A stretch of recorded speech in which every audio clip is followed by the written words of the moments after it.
Di sidapurna Syekh Maulana Akbar ngadegen hiji pasantren.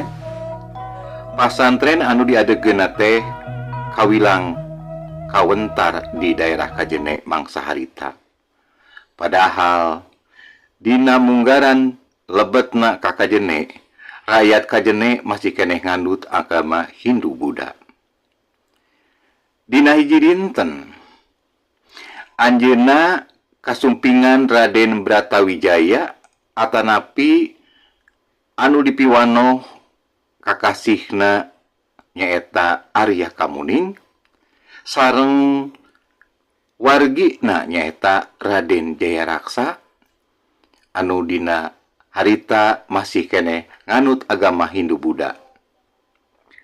Arya Kamuning sareng Jayaraksa bade naroskeun hal anu aya patalina sareng